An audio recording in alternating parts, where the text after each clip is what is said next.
Chapter 16. The Mount Aubyn Ruby. It was while Trent was shaving that the lamp fell. He started, blessed the man who invented safety razors that he had not gashed himself, and went into his library to see what had happened. Mrs. Kinney, his housekeeper, was volubly apologetic. "I was only dusting it," she explained, "when it came down. I think it's no more than bent." It was a hanging lamp of Benares brasswork, not of much value, but Trent liked its quaint design and the brilliant flashing of the cut-coloured glass that embellished it. 4 eyes of light looked out on the world when the lamp was lit. White, green, blue and red eyes of the size of filbert nuts. He stooped down and picked up the shattered red glass. It was the sole damage done by Mrs. Kinney's activity. "It will cost only a few cents to have it repaired," he commented, and went back to the bathroom, and speedily forgot the whole matter. At breakfast Anthony Trent admitted he was bored. There had been little excitement in his recent work. The niceness of calculation, the careful planning and dexterous carrying out of his affairs had netted him a great deal of money with very little risk. There had been risk often enough, but not within the past few months. His thoughts went back to some of his more noteworthy feats, and he smiled. He chuckled at the episode of the bank president whom he had given in charge for picking his pocket when he had just relieved the financier of the choicest contents of his safe. Trent's specialty was adroit handling of situations which would have been too much for the ordinary criminal. He had an aplomb, an ingenious air, and was so diametrically opposed to the common conception of a burglar that people had often apologized to him whose homes he had looted. It was his custom to read through 2 of the leading morning papers after breakfast. It was necessary that he should keep himself fully informed of the movements of society, of engagements, divorces and marriages. It was usually among people of this sort that he operated. To the columns devoted to lost articles he gave special attention. More than once he had seen big rewards offered for things that he had concealed in his rooms, and although the comforting phrase "no questions asked" invariably accompanied the advertisement, he never made application for the reward. In this Trent differed from the usual practitioner of crime. When he had abandoned fiction for a more diverting sport, he had formulated regulations for his professional conduct, drawn up with extraordinary care. It was the first article of his faith under no circumstances to go to a fence or disposer of stolen goods, or to visit pawn-shops. It is plain to see such precautions were wise. Sooner or later the police get the fence, and with him the man's clientele. Every man who sells to a fence puts his safety in another's keeping, and Anthony Trent was minded to play the game alone. As to the pawn-shops, daily the police regulations expose more searchingly the practices of those who bear the arms of old Lombardy above their doors. The court news is full of convictions obtained by the police detailed to watch the pawnbroker's customers. It was largely on this account that Trent specialized on currency and remained unknown to the authorities. On this particular morning the newspapers offered nothing of interest except to say that a certain Italian duke, whose cousin had recently become engaged to an American girl of wealth and position, was about to cross the ocean and bear with him family jewels as a wedding gift from the great house he represented. Methodically Trent made a note of this. Later he took the subway downtown to consult with his brokers on the purchase of certain oil stocks. He had hardly taken his seat when Horace Weems pounced upon him. This Weems was an energetic creature, by instinct and training a salesman, so proud of his art and so certain of himself that he was wont to boast he could sell hot tamales in hell. By shrewdness he had amassed a comfortable fortune. He was a short blond man, nearly always capable of profuse perspirations. Trent knew by Weems' excitement that there was at hand either an entrancingly beautiful girl, as Weems saw beauty, or a very rich man. Only these two spectacles were capable of bringing Weems' smooth cheeks to this flush of excitement. Weems sometimes described himself as a money hound. "You see that man coming toward us?" Weems whispered. Trent looked up. There were 3 men advancing. One was a heavily built man of late middle age, with a disagreeable face, dominant chin and hard grey eyes. The other 2 were younger and had that alert bearing which men gain whose work requires a sound body and courage. "Are they arresting him?" Trent demanded. He noticed that they were very close to the elder man. They might be Central Office men. "Arresting him?" Weems whispered, still excitedly. "I should say not. You don't know who he is." "I only know that he must be rich," Trent returned. "That's one of the wealthiest men in the country," Weems told him. "That's Jerome Dangerfield." "Your news leaves me unmoved," said the other. "I never heard of him." "He hates publicity," Weems informed him. "If a paper prints a line about him it's his enemy, and it don't pay to have the enmity of a man worth nearly 100 millions. "What's his line?" Trent demanded. "Everything," Weems said enthusiastically. "He owns half the mills in New Bedford for one thing, and then there's real estate in this village and Chicago." Weems sighed. "If I had his money I'd buy a paper and have myself spread all over it, and he won't have a line." "I'm not sure he has succeeded in keeping it out. I'd swear that I've read something about him. It comes back clearly. It was something about jewels. I remember now. It was Mrs. Jerome Dangerfield who bought a famous ruby that the war compelled an English marchioness to sell." The thing was quite clear to him now. He was on his favorite topic. "It was known as the Mont Aubyn ruby, after the family which had it so long." He turned to look at the well-guarded financier. "So that's the man whose wife has that blood-stained jewel." "What do you mean, blood-stained?" Weems demanded. "It's one of the tragic stones of history," said the other. "Men have sold their lives for it, and women their honor. One of the former marquises of Mount Aubyn killed his best friend in a duel for it. God knows what blood was spilled for it in India before it went to Europe." "You don't believe all that junk, do you?" asked Weems.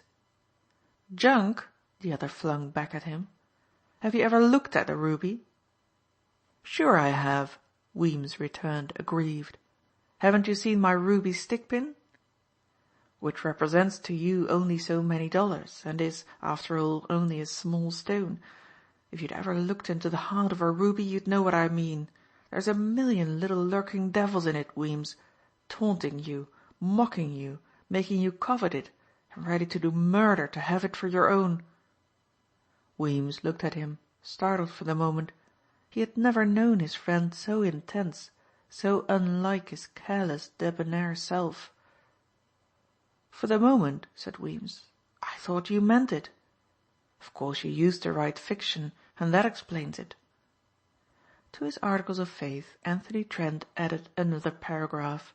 He swore not to let his enthusiasm run away with him when he discussed jewels. Weems was safe enough. He was lucky to be in no other company. But suppose he had babbled to one of those keen-eyed men engaged in guarding Jerome Dangerfield, the multimillionaire who shunned publicity? He determined to choose another subject. "What does he take those men around with him for?" he asked. "A very rich man is pestered to death," the wise Weems said. "Cranks try to interest him in all sorts of fool schemes, and crazy men try to kill him for being a capitalist. And then there's beggars and charities and blackmailers. Nobody can get next to him. I know. I've tried. I've never seen him in the subway before. I guess his car broke down and he had to come with the herd." "So you tried? What was your scheme?" "I forget now," Weems admitted. "I've had so many good things since. I followed out a stunt of that crook Conway Parker you used to write about. In one of your stories You made him want to meet a millionaire, and instead of going to his office, you made him go to the Fifth Avenue home and fool the butlers and flunkies. It won't work, old man. I know. I handed the head butler my hat and cane, but that was as far as I got.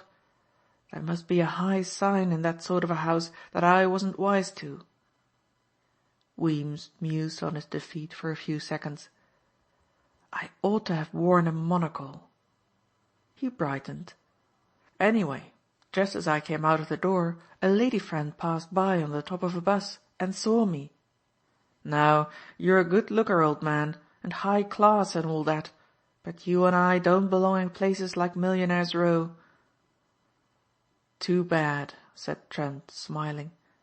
He wondered what Weems would have said if he had known that his friend had within the week been to a reception in one of the greatest of the Fifth Avenue palaces, and there gazed at a splendid ruby, not half the size of the Mount Aubyn stone, on the yellowing neck of an aged lady of many loves. When Weems was shaken off, Dangerfield and his attendants vanished, and Trent had placed an order with his brokers, he walked over to Park Row, where he had once worked as a cub reporter. Contrary to his usual custom, he entered a saloon well patronized by the older order of newspaper men who graduated in a day when it was possible to drink hard and hold a responsible position. He had barely crossed the threshold when he heard the voice of the man he sought. It was Clark, slave to the archdemon Rum. He was trying to borrow enough money from a monotype man who had admitted backing a winner to get a prescription filled for a suffering wife. The monotype man, either disbelieving Clark's story or having little regard for wifely suffering, was indisposed to share his winnings with druggist or bartender. It was at this moment that Clark caught sight of his old reporter and more recent benefactor. He dropped the monotype man with all the outraged pride of an erstwhile city editor and shook Trent's hand cordially. His own trembled. "That might be managed," said Trent, listening to his request gravely. "But first have a drink to steady your nerves." They repaired to a little alcove and sat down. Clark was not anxious to leave so pleasant a spot. He talked entertainingly and was ready to expatiate on his former glories. "By the way," said Trent presently, "you used to know the inside history and hidden secrets of every big man in town." "I do yet," Clark insisted eagerly. "What's on your mind?" "Nothing in particular," said the other idly. "But I came downtown on the subway and saw Jerome Dangerfield with his 2 strong-arm men. What's he afraid of, and why won't he have publicity?"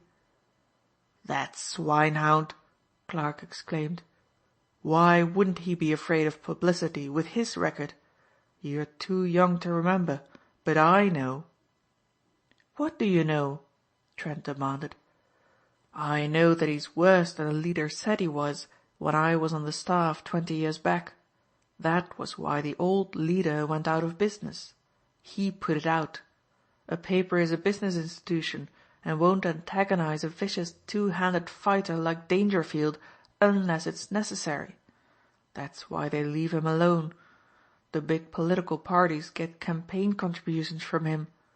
Why stir him up?" "But you haven't told me what he did." "Women," said Clark briefly. "You know, boy, that some men are born women hunters. That may be natural enough, but if it's a game, play it fair. Pay for your folly. He didn't. You ask me why he has those guards with him? It's to protect him from the fathers of young girls who've sworn to get him. His bosom pal got his at a roof garden a dozen years back, and Dangerfield's watching night and day. He's bad all through. The stuff we had on him at the leader would make you think you were back in decadent Rome." "What's his wife like?" "Society. Whole society. Handsome, they tell me, and not any too much brain, but domineering. Full of precious stones. I'm told every servant is a detective. I guess they are, as you never heard of any of their valuables being taken. It makes me thirsty to think of it." Trent, when he had obtained the information he desired, left Clark with enough money to buy medicine for his wife. With the bartender he left sufficient to pay for a taxi to the boarding house of Mrs. Sawyer, where he himself had once resided. Clark would need it. On his way uptown he found himself thinking continuously of Jerome Dangerfield and the Mount Aubyn ruby. There would be excitement in going after such a prize.